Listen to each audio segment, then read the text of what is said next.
Welcome back. Supreme Court nominee Judge Brett Kavanaugh denying all allegations against him in an exclusive Fox News interview.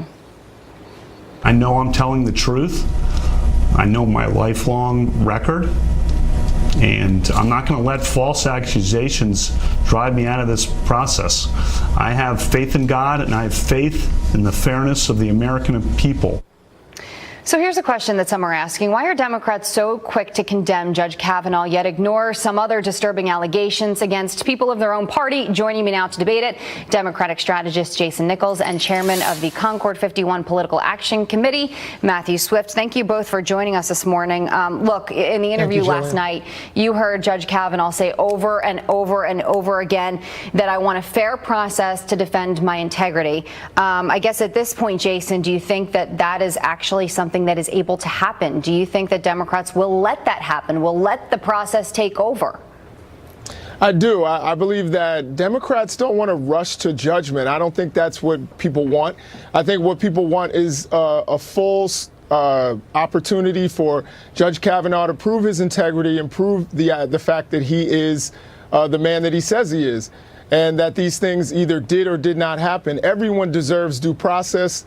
Judge Kavanaugh and his accusers both deserve to have a full investigation, which would include an FBI investigation. But Jason, some people on the Democratic side already this week, we've reported yesterday, I believe it was, that some are already calling for his impeachment if he is to be confirmed. Well, again, I think that that's probably not the way to go about it. I think that you absolutely need to have a full investigation. That's what most Democrats are calling for. Most people want due process. We can't just go off accusations. But at the same time, these need to be treated seriously. And I think one of the things that Chuck Grassley has done is said, quote, that we want to move on. And that's a terrible way to approach these kinds of things. I think it sets a terrible precedent for women who are claiming sexual assault. All right, let's go ahead. I want to get to you, Matthew, here in a second, but I want to hear the soundbite from Mitch McConnell if we can, and then get your reaction on the back end of it.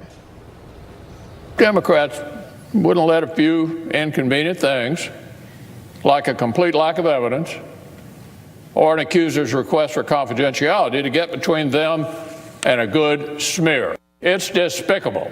The New York Times refused to even run a story about it. Matthew, what's your take? Because, look, at this point, I think it's hard to say this is a smear. At this point, it's hard to say that this is fact. At this point, it's hard to say anything until we hear all the facts. Well, exactly. This is not the way for this process to take place. This is, frankly, messy and disorganized and not how things should be. I think, first and foremost, Dr. Ford deserves the respect that, frankly, I think she's been given by the committee. And so that process should see itself out. But I actually would give Chairman Grassley a lot of credit for how he has managed this process.